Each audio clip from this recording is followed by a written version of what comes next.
Let's close out priority area 1 in terms of facilitating the adaptation of people and firms. This is action 1.5, facilitate structural change in the economic system, which obviously should fall in economy or finance, I suspect, for any country. Climate change will affect latent comparative advantage. For example, it will make some countries less productive in certain types of agriculture. Let me get the pointer up.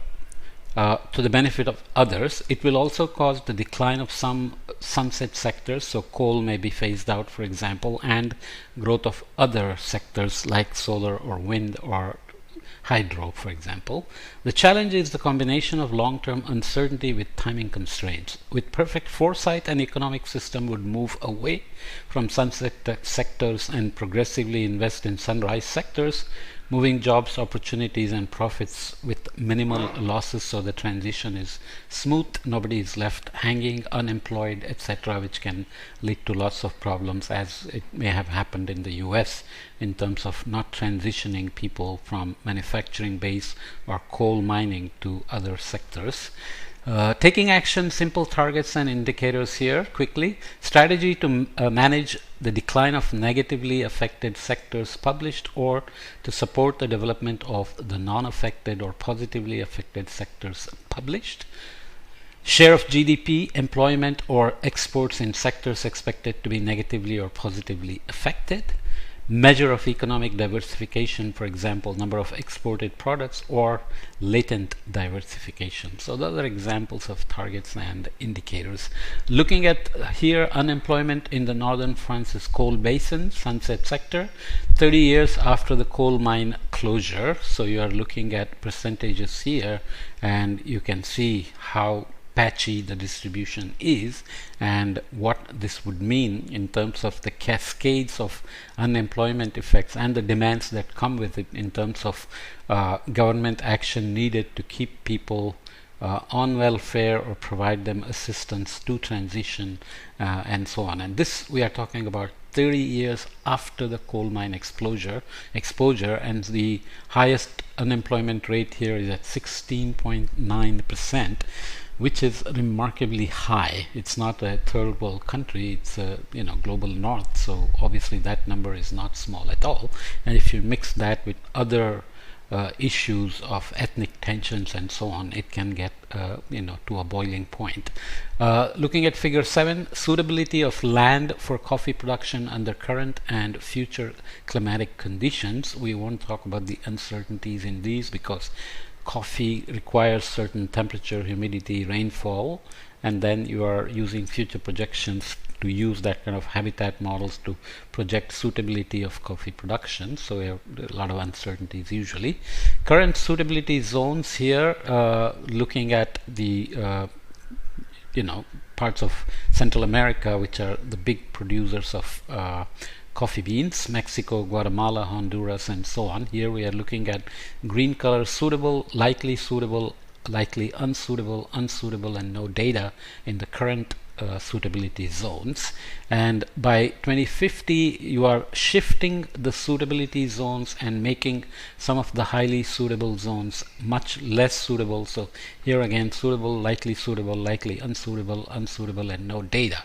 So 2050 is far away. How would a government, especially governments like these not so rich countries, use this information to actually make any plans?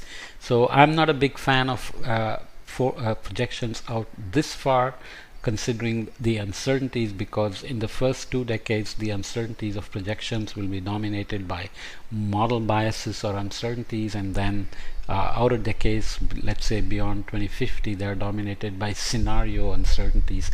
The scenarios, whether it's representative concentration pathways or shared socioeconomic pathways that are used to make future projections. So nonetheless, this is a good example of what kind of planning has to be done.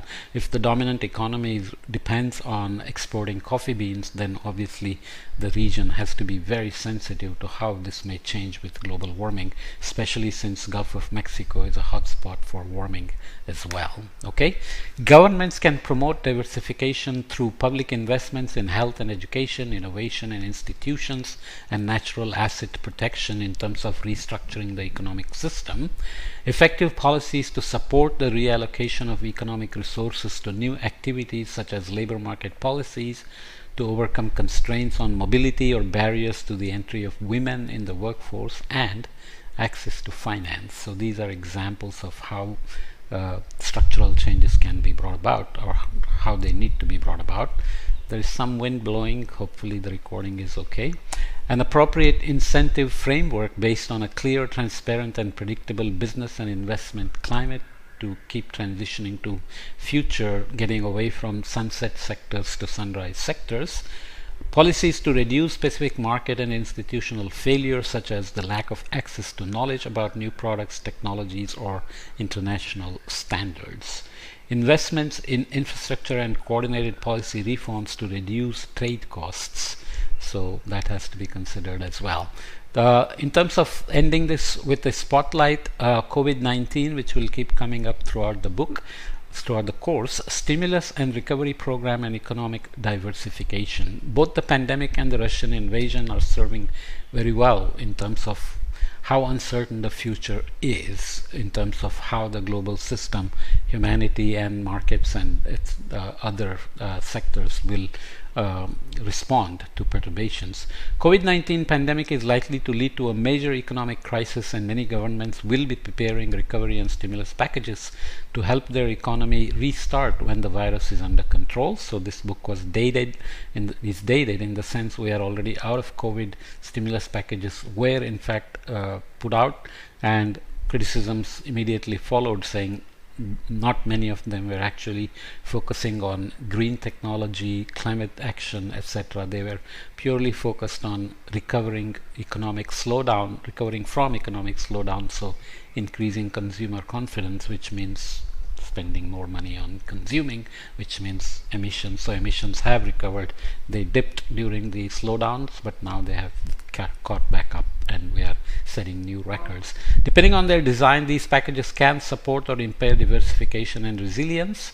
In particular, when governments provide direct support to firms either through subsidized or guaranteed loans or bailout grants, there is a risk that this support will go primarily to incumbents, while younger firms in new sectors or deploying new technologies get no support and go bankrupt. Many things have played out, especially in food business, restaurant business, and small enterprises and so on.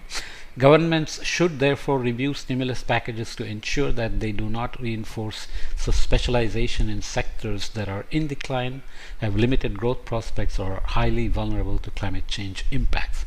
There's been a lot of fraud as well. COVID funds were siphoned off and spent God knows how. Some countries are going, in the US I'm saying, some countries are going further and using the bailout of affected firms to encourage a transition in favor of other policy goals. For example, in 2008 and 9, many countries supported their automobile industry to favor low emissions, especially electric cars.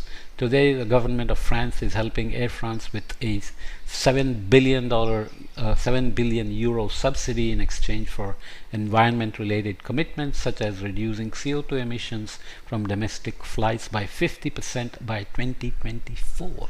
That's really literally here, and sourcing 2% of its fuel from sustainable sources by 2025. Very specific targets demanded there for the funding. Similar commitments are possible in favor of resilience. For example, many utilities have received exceptional government support to weather the COVID-19 crisis. Governments could tie this support to renewed and tightened commitments regarding the reliability and resilience of power or water systems. Okay, so this concludes this section on priority area 1, facilitating the adaptation of people and firms. We have looked at various items. When I do podcasts, it may look like disconnected, but hopefully you can follow, especially with the report in your hand. I do these short podcasts so that your attention span remains, alive enough to survive. If I make 1-hour lectures, then you will doze off. So hopefully this works. Okay, see you in the next section.